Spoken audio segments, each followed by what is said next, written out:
Hello dear students, I am সাওয়ানো। আজকের লেসনে আমি তোমাদেরকে দেখাবো কিভাবে দুটো বাক্যকে সিম্পল সেন্টেন্সে জয়েন করা হয়। সিম্পল সেন্টেন্স মানে যার মধ্যে একটা মাত্র সাবজেক্ট এবং একটা মাত্র ফাইনাইট ভার্ব থাকে, তবে নন ফাইনাইট ভার্ব বা অসমাপিত ক্রিয়া থাকতে পারে। প্রথমে দেখো কিভাবে বা কখন পার্টিসিপল ব্যবহার করে তোমরা দুটো বাক্যকে একটা সিম্পল সেন্টেন্সে জয়েন করবে। পার্টিসিপল হচ্ছে এক ধরনের নন ফাইনাইট ভার্ব। দেখো, I went to a shop, আমি একটা দোকানে গিয়েছিলাম। I bought, আমি কিনেছিলাম a pen, একটা পেন। আমি একটা দোকানে গিয়া একটা পেন কিনেছিলাম। গিয়া, এই ইয়া প্রত্যয় যখন তোমরা বাংলায় কোনো ক্রিয়াপদের শেষে পাবে তখন পার্টিসিপল ব্যবহার করে জয়েন করবে। আমি দোকানে গিয়া একটা পেন কিনেছিলাম, দেখো জয়েন করছি পার্টিসিপল দিয়ে। গোয়িং টু আ শপ, একটা দোকানে গিয়া। আই বট আ পেন, আমি একটা পেন কিনেছিলাম। একটা দোকানে গিয়া বা একটা দোকানে গিয়ে, চলিত ভাষায় ক্রিয়াপদের শেষে এ প্রত্যয় পাবে।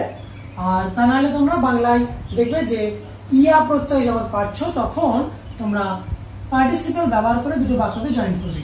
যেখানে গোয়িং কি করে হলো, এই গোয়িংটা হচ্ছে, এখানে তো ছিল ওয়েন্ট, এই গোয়িং মানে ভার্বের প্রেজেন্ট ফর্মের সঙ্গে আইএনজি, অর্থাৎ এটা হচ্ছে প্রেজেন্ট পার্টিসিপল। প্রেজেন্ট পার্টিসিপল গঠন করা হয় ভার্বের সঙ্গে আইএনজি যোগ করে।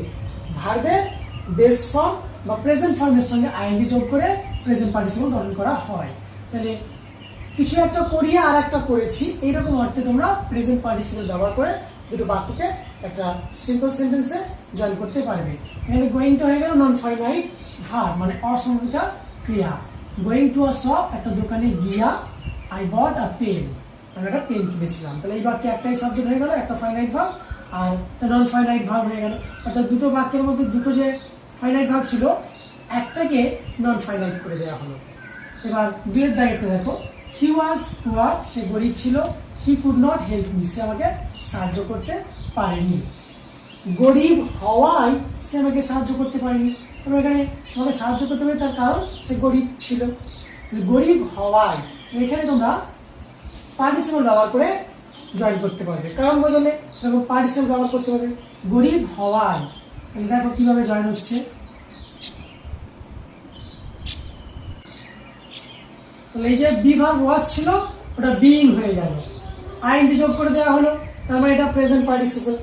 বিইং পুয়ার, গরিব হওয়ায় he could not help me, সে আমাকে সাহায্য করতে পারেনি। এবার তিনের দাগেরটা দেখো, আই স আ ম্যান, আমি একটা লোককে দেখেছিলাম। হি ওয়াজ ফ্রাইটেন্ড, সে ভীত ছিল।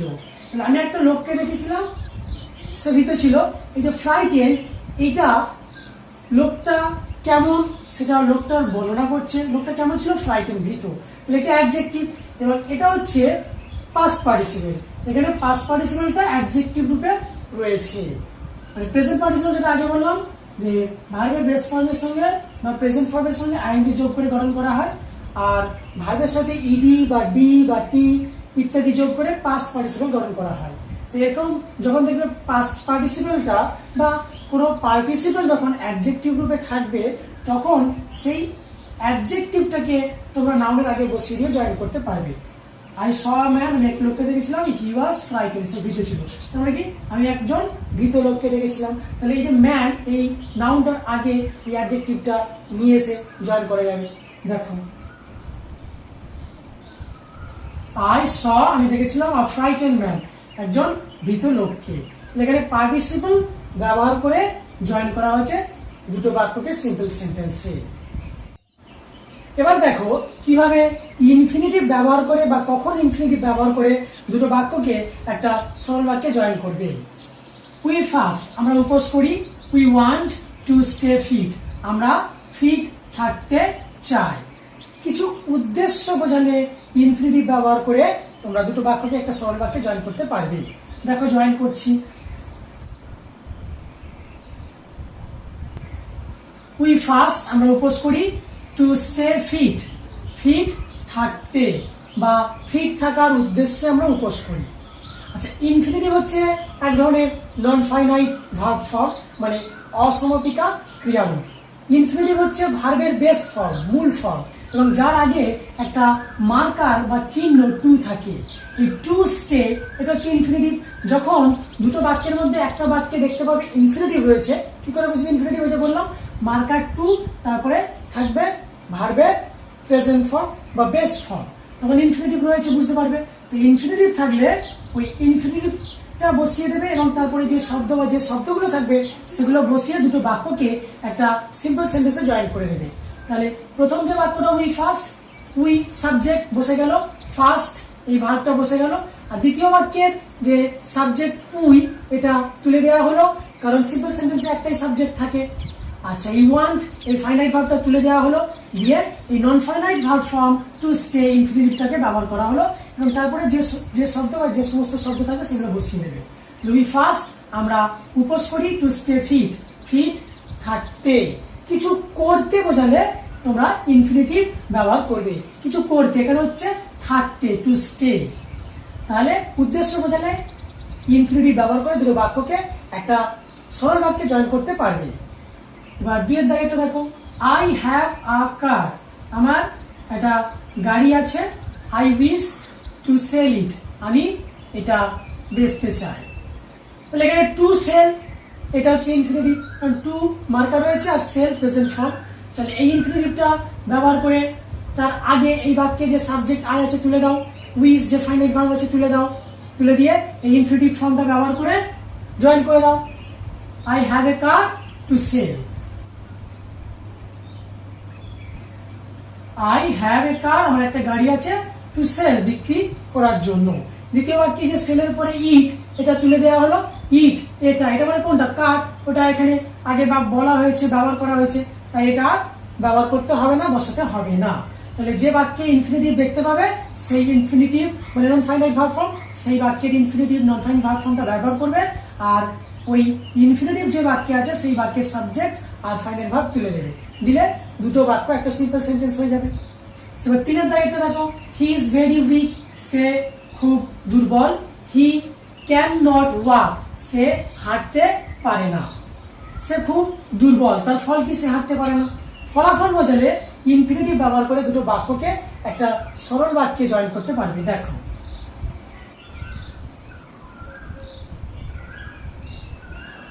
হি is too weak to walk, এটা হয়ে গেল সরল বাক্য। কিভাবে গঠন করবে, যখন দেখবে যে দুটো বাক্য আছে একটা বাক্যে, মানে প্রথম বাক্যে ভেরি খুব, ভেরি মানে খুব, ভেরি মানে কি খুব, এই ভেরি শব্দের পরে একটা অ্যাডজেক্টিভ থাকবে যেটা একটা অবস্থার কথা বোঝায়। তাহলে ভেরি উইক খুব দুর্বল, এবং তারপরের বাক্যে যখন ফলাফল বোঝাবে যে খুব দুর্বল, তার ফল কি, সে ওয়াক করতে পারে না, হাঁটতে পারে না, তখন তোমরা ইনফিনিটিভ ব্যবহার করে জয়েন করবে দুটো বাক্যকে একটা সিম্পল সেন্টেন্স। কিভাবে করবে, প্রথম যে বাক্যেও সেই বাক্যের সাবজেক্ট বসিয়ে দেবে, ফাইনাইট ভার্ব বসিয়ে দেবে, ভেরির জায়গায় টি ডবল টু ব্যবহার করবে। এই টি ডবল টু মানে এতটাই, অর্থাৎ মাত্রা বোঝানোর জন্য ব্যবহার করা হয়, বা খুব, এই টু মানে হচ্ছে খুব বা এতটাই। তাহলে হি ইজ টু উইক, এরপরে কি করবে, তাহলে টু এর পরে অ্যাডজেক্টিভটা বসিয়ে দেবে, তারপরে দ্বিতীয় বাক্যের যে সাবজেক্ট সেটা তুলে দেবে, যেটা ফাইনাইট ভার্ব সেটা তুলে দেবে, আর নটটা উঠে যাবে, নটের জায়গায় এখানে টিও টু মানে ইনফিনিটিভ মার্কার ব্যবহার করবে, তারপরে ভার্বটা ব্যবহার করবে। এই মানেটা কি হলো, he is too weak to walk, সে হাঁটার ক্ষেত্রে খুবই দুর্বল, মানে সে এতটা দুর্বল যে সে হাঁটতে পারে না। তাহলে এখানে কি ইনফিনিটিভ ব্যবহার করে জয়েন করা হলো। কখন ব্যবহার করবে ইনফিনিটিভ, যখন কারণ বা উদ্দেশ্য বোঝাবে, যখন ফলাফল বোঝাবে, তখন তোমরা ইনফিনিটিভ ব্যবহার করে দুটো বাক্যকে একটা সরল বাক্যে জয়েন করতে পারবে। এবার দেখো নাউন বা জেরান্ডের সাথে প্রিপোজিশন ব্যবহার করে কিভাবে দুটো বাক্যকে একটা সিম্পল সেন্টেন্সে জয়েন করবে। হি ইজ পুয়ার, সে গরিব বা দরিদ্র, হি ইজ হ্যাপি, সে সুখী। সে গরিব বা দরিদ্র, সে সুখী। সাধারণত গরিব বা দরিদ্র হলে সুখী হয় না, তাহলে এখানে একটা বৈপরীত্য বা বিপরীত অবস্থার কথা বলা হয়েছে। বৈপরীত্য বোঝালে সিম্পল সেন্টেন্সে prepositional phrase in spite of ব্যবহার করে দুটো বাক্যকে একটা সিম্পল সেন্টেন্সে জয়েন করবে। ইন স্পাইট অফ মানে সত্ত্বেও, মানে দরিদ্রতা সত্ত্বেও সে সুখী, দেখো জয়েন করছি।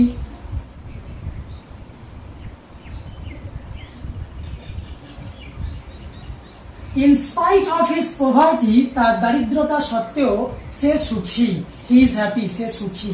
আচ্ছা, এখানে পভার্টি কি করে হলো? এখানে ছিল পুয়ার, এটা হচ্ছে অ্যাডজেক্টিভ, আর প্রিপোজিশনের পরে নাউন বা নাউন সমতুল্য শব্দ বসে, নাউন বা প্রোনাউন বা নাউন সমতুল্য শব্দ বসে, তাই এখানে অফের পরে এটা পভার্টি হয়ে গেল। পুয়ারের নাউন ফর্ম হচ্ছে poverty.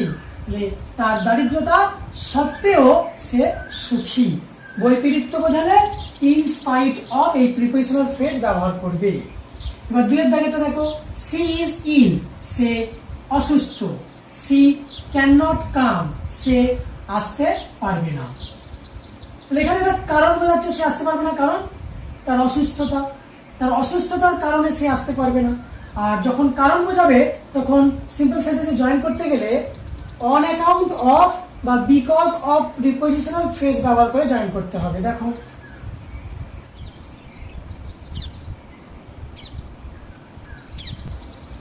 On account of her illness, তার অসুস্থতার কারণে সি ক্যান নট কাম, সে আসতে পারবে না। আচ্ছা, এখানে অফের পরে এই যে এখানে ছিল ইল, এটা হয়ে গেল নাউন ফর্ম ইলনেস। আর এই হারটা কি করে হলো? সিটা হার হয়ে যাবে, মানে পজেসিভ ফর্ম হয়ে যাবে, কারণ এই প্রিপোজিশনের পরে এই সাবজেক্টিভ ফর্ম থাকবে না। তাহলে on account of her illness, তার অসুস্থতার কারণে সে আসতে পারবে না।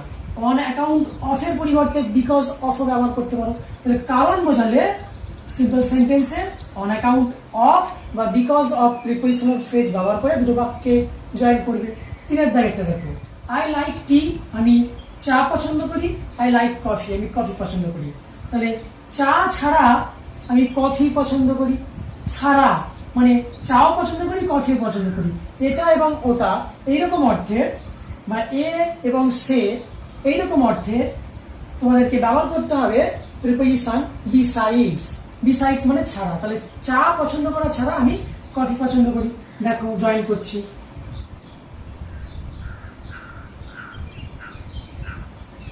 বিসাইডস লাইকিং টি, চা পছন্দ ছাড়া, আই লাইক কফি, আমি কফি পছন্দ করি। বিসাইডস মানে ছাড়া। এই প্রিপোজিশনের পরে লাইকিং কি করে হলো?